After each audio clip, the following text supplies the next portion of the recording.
हमारे विजिटर्स थे, है ना। तो जम्मू कश्मीर भारत का बहुत खूबसूरत हिस्सा है। अगर धरती पर स्वर्ग है, महाराजा अकबर ने क्या कहा था जब वो कश्मीर घूमने गए थे, तो अगर धरती पर कहीं स्वर्ग है तो यही है, ये अकबर ने कहा। तो इतना सुंदर है कश्मीर, बहुत सुंदर है। तो वहाँ पे लोग विजिटर्स जाते हैं घूमने के लिए, है ना, हम सब लोग। तो जब वहाँ पे लोग घूम रहे थे और ऐसी जगह है पहलगाम, वहाँ पे सिर्फ हॉर्स की मदद से या पैदल जा सकते हो ऊपर तरीके पे। तो वहाँ पे लोग घूम रहे थे, तो पाकिस्तान के कुछ टेररिस्ट अभी 22 अप्रैल 2025 को वो ऊपर पहुँचे और उन्होंने लोगों से ये पूछा कि आप किस धर्म के हो, और जिन्होंने कहा हिंदू, उनको मार डाला, ठीक है। और अगर किसी ने कहा मुस्लिम, झूठ बोल के, क्योंकि लोग डर गए, लोग घूम रहे थे और जब फायरिंग शुरू हुई तो लोगों को लगा मजाक है ना, लेकिन वहाँ पे उनको मार डाला गया। और जब लोग मरने लगे तो अगर किसी ने कहा कि मैं मुस्लिम हूँ, तो उनसे जो उनका कुरान शरीफ और इस टाइप की चीज़ें उनसे पूछ गई, तो धर्म के नाम पे लोगों को मार डाला गया। और ये हो क्यों रहा है? भारत और पाकिस्तान में हमेशा से कॉन्फ्लिक्ट है, उसकी कई वजह हैं। तो पहले हम बात करते हैं, लोगों को मारा गया 26 पर्सन्स को मारा गया, ओनली मेल पर्सन्स को उन लोगों ने मारा, ठीक है। अब इंडियन आर्मी ने उनका बदला लेने के लिए, कब हुई है? 22 अप्रैल को। तो उसका बदला लेने के लिए भारत सरकार ने कुछ चीज़ें की। एक तो भारत और पाकिस्तान के बीच सिंधु नदी है, सिंधु नदी का पानी भारत में भी है और वो कुछ हिस्सा पाकिस्तान को भेजा जाता है, वो समझौता रद्द कर दिया। भारत और पाकिस्तान के बीच कोई क्रिकेट मैच नहीं होगा, ये भी रद्द कर दिया गया। और यहाँ पे जितने भी लोग पाकिस्तानी लोग रह रहे हैं उनको भेज दिया गया कि आप जाइए वापस पाकिस्तान, और भारत के जितने राजदूत थे उन सबको भी वापस बुला लिया गया। ये कुछ चीज़ें भारत सरकार ने की, लेकिन जब ऐसे लोगों को मारा गया था तो उसका बदला लेने के लिए हमारी इंडियन आर्मी ने 6 मई को नाइट 1 से 4 के बीच, 7 मई की सुबह कह सकते हो आप, 6 मई की नाइट को अटैक किया। वो वहाँ पे अटैक किया पाकिस्तान में, जहाँ पे आतंकवादी या टेररिस्ट का अपना ग्रुप था, जहाँ वो लोग रहते थे, और नियर अबाउट लगभग 60 से ज़्यादा लोग उनके मारे गए। ये ऑपरेशन सिंदूर इसको नाम दिया गया, और ये कब तक चला? 6 मई से 10 मई तक। और 10 मई को भी पाकिस्तान गवर्नमेंट ने ही कहा कि अब युद्ध रोक दिया जाए, तो भारत ने कुछ शर्तों के साथ ये युद्ध रोक दिया गया।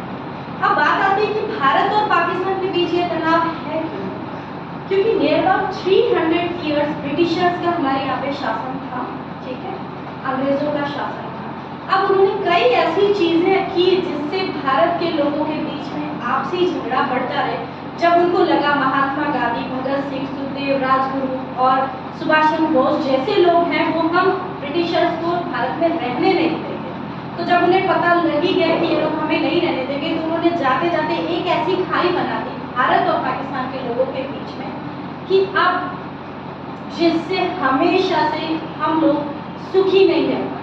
और ये करने वाले कौन थे? 1905 में बंगाल, जो हमारा अभी वेस्ट बंगाल है, पूरा बंगाल, असम, झारखंड, बिहार, इन सब के टुकड़े करके बंगाल को, बंगाल जिसको आप कहते हैं, 2 हिस्सों में बांट दिया गया। पूर्वी बंगाल, नॉर्थ बंगाल और वेस्ट बंगाल। वेस्ट बंगाल जो अभी है, नॉर्थ बंगाल के टुकड़े हो गए, उसमें मणिपुर अलग हो गया है, झारखंड अलग हो गया, बिहार अलग हो गया। इन हिस्सों में बांट दिया गया। कैसे बांटा गया?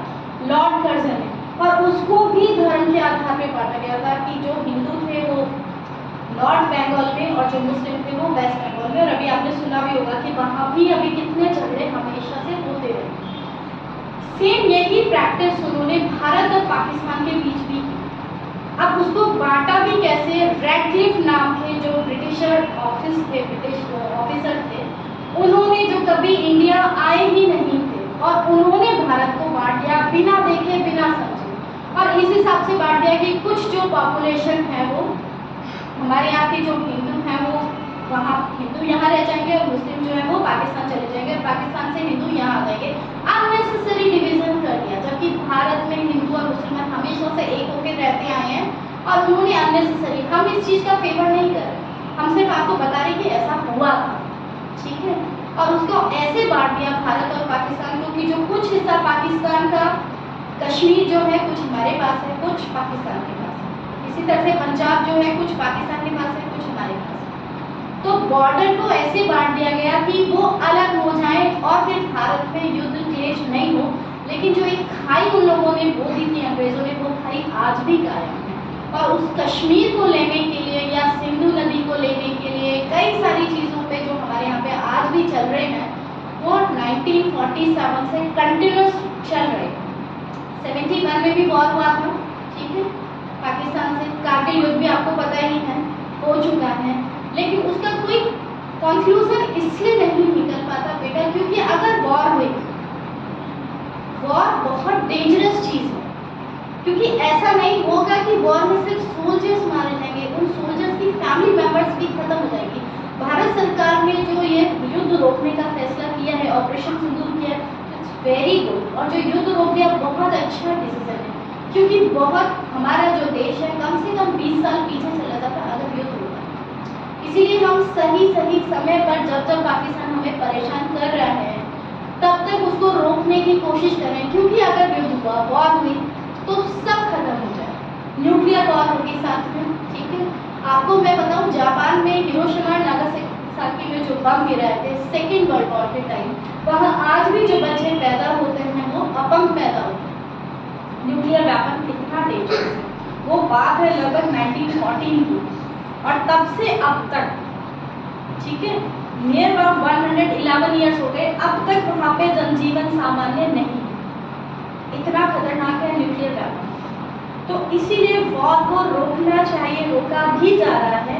लेकिन ये जो मेन चीज़ें हैं जिनकी वजह से पाकिस्तान हमें बार बार टेररिस्ट हमें भेजता रहता है, परेशान करता रहता है, और भारत सरकार उसको बहुत सही तरीके से सुलझा भी रही है ना। तो ये था हमारा ऑपरेशन सिंदूर, जिसमें उन 26 लोगों की जो मौत हुई थी उनका बदला लेने के लिए, और पाकिस्तान को ये सबक सिखाने के लिए कि आप हमें परेशान नहीं कर सकते, आपसे कहीं ज़्यादा ताकतवर हम हैं, लेकिन युद्ध नहीं होना चाहिए। लेकिन जब बात स्वाभिमान पे ही आ जाती है तो युद्ध भी होता ही है, लेकिन जब तक टाल सकते हैं हम युद्ध, हमें टालना चाहिए। तो आप लोगों को सिर्फ ये समझाना था व्हाट इज ऑपरेशन सिंदूर, ठीक है। भारत और पाकिस्तान की वॉर क्यों कंटिन्यूस चली आ रही है